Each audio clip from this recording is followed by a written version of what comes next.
Selamat pagi semuanya. Bagaimana kabar kalian hari ini? Puji Tuhan, diharapkan semua mempunyai kabar yang baik, sehat, tanpa kekurangan suatu apapun. Hari ini kita akan bersama-sama belajar tentang pendidikan agama Kristen di bab yang ke-8 tentang menanamkan jejak Kristus dalam pelayanan. Namun sebelum itu mari kita memuji Tuhan dengan kita memuji dari pujian yang berjudul Selamat Pagi Bapa. Selamat pagi Bapa, selamat pagi Yesus, selamat pagi Roh Kudus. Terima kasih atas anugerah-Mu.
Namun sebelum kita lanjutkan, izinkan Pak Andreas bertanya kepada setiap kalian.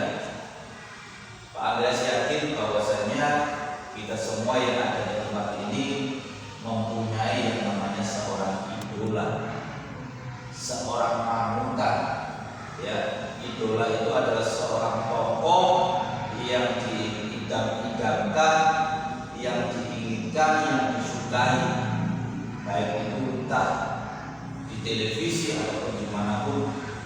Pasti setiap kalian mempunyai tokoh yang mengidolakan. Nah, kira-kira mungkin ada yang mempunyai idola siapa itu? Ya, banyak sekali yang mengatakan bahwasanya, Pak, saya mempunyai idola ini, Pak, saya mempunyai idola. Kalau yang di India itu Shah Rukh Khan, kemudian kalau yang di Indonesia itu saya mengidolakan Syahrini mungkin. Tetapi sebagai orang Kristen, di sini Pak Andas mengingatkan untuk setiap kita bahwasanya ada sosok yang paling penting, sosok yang sangat sebetulnya bisa untuk kita jadikan sebagai idola dalam setiap kehidupan kita. Orang Kristen idolanya seharusnya siapa? Ya, Tuhan Yesus itu sendiri. Kenapa Yesus dijadikan sebagai seorang idola? Sosok yang perlu dipanuti, sosok yang perlu diteladani. Karena kita tahu, kalau kita lihat di dalam Alkitab, ya, Yesus adalah seorang tokoh yang perlu diteladani, mulai dari Ia lahir sampai dengan kematiannya. Tidak ada satupun tindakan-tindakan beliau yang dilakukan ya di luar jalur kemanusiaan. Apapun yang dilakukan Yesus pasti sangat baik. Oleh sebab itu kenapa seharusnya setiap kita sebagai anak-anak Kristen yang harus kita idolakan itu adalah siapa? Tuhan Yesus.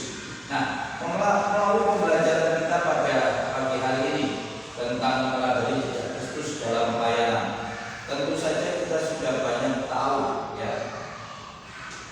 Tentu saja kita sudah banyak tahu kenapa Yesus yang adalah idola kita, ya, kenapa Yesus kita jadikan seorang teladan bagi kita, karena Dia dengan jelas memberikan teladan yang baik, ya, membawa contoh yang baik bagi setiap kita umat manusia. Kelahirannya, kehidupannya, bahkan sampai pada kematiannya, tidak ada satupun yang dilakukan oleh Yesus di luar batas manusia. Semua yang dilakukannya baik. Oleh sebab itu kenapa kita harus meneladani, karena apapun yang dilakukan oleh Tuhan Yesus semuanya berujung pada kebaikan. Oke, hari ini kita belajar tentang meneladani siapa itu Tuhan Yesus. Ya. Orang Kristen teladannya ya Tuhan Yesus. Kenapa kita harus meneladani Tuhan Yesus? Karena apapun yang Dia lakukan pasti selalu baik. Ketika Yesus menyembuhkan, ketika Yesus memberitakan, ketika Yesus bergaul dan berkumpul kepada orang lain, ketika Yesus memberitakan firman, segala sesuatu yang Dia lakukan itu pasti baik. Tidak ada satupun yang dilakukan oleh Yesus itu yang tidak baik.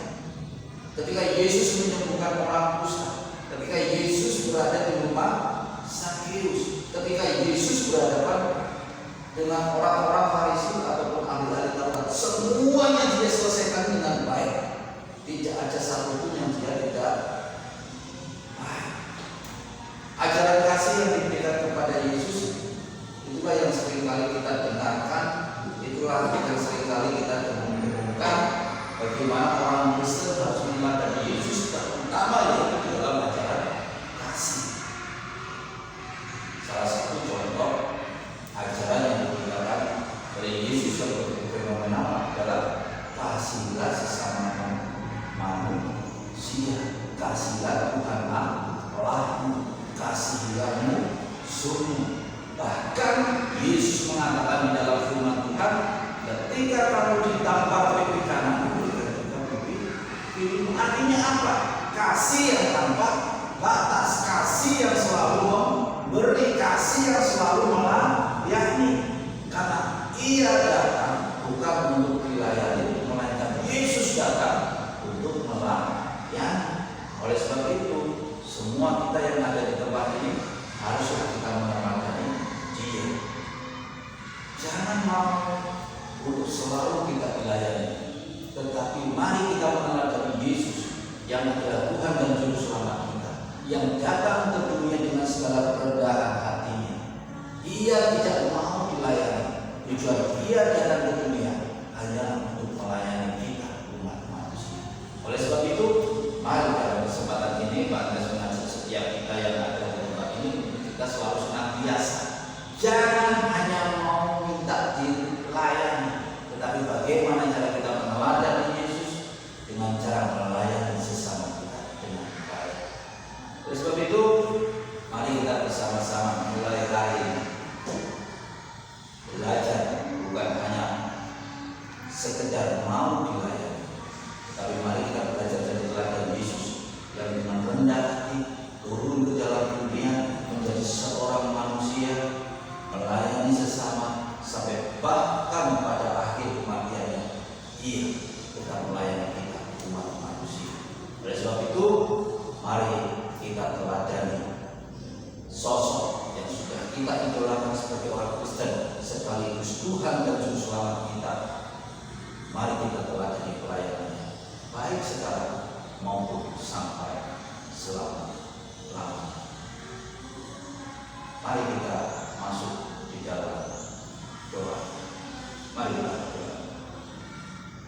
Terima kasih ya Tuhan, kami telah selesai belajar tentang bagaimana sosok teladan kami sebagai orang Kristen, di mana kami tahu bahwasanya Yesus adalah sosok teladan yang perlu kami contoh, karena semasa hidupnya, baik di dalam pelayanannya, baik di dalam cinta kasihnya, baik di dalam pertemanannya di dalam dunia, Tuhan selalu memberikan yang terbaik di dalam setiap kehidupannya. Tuhan selalu memberikan contoh yang baik di dalam setiap perjalanan kehidupannya. Oleh sebab itu ya Tuhan, mampukan kami sebagai orang Kristen untuk selalu senantiasa mau melayani, baik orang-orang yang kami cintai maupun orang-orang yang juga tidak kami cintai. Terima kasih ya Tuhan atas pembelajaran pada pagi hari ini. Kiranya apapun yang kami dapatkan tidak percuma begitu saja, tetapi ada sesuatu yang berguna, ada sesuatu yang bermanfaat untuk kami boleh aplikasikan di dalam kehidupan kami hari ini. Terima kasih. Kami berdoa hanya di dalam nama Tuhan kami Yesus Kristus. Amin. Oke, hari ini kita telah belajar tentang bagaimana cara meneladani jejak Kristus dalam pelayanan kita. Ya, Yesus sudah menjelaskan begitu banyak tentang pelayanannya, tentang bagaimana kisah hidupnya yang menjadi inspirasi teladan bagi kita semua.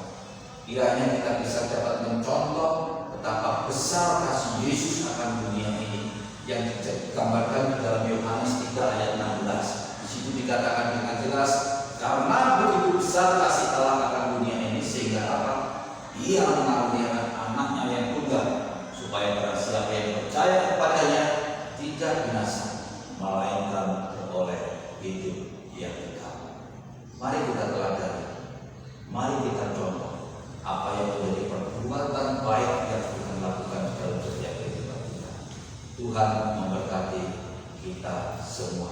Kita akan tutup dengan kita memuji Tuhan dari pujian yang berjudul Terima Kasih Tuhan.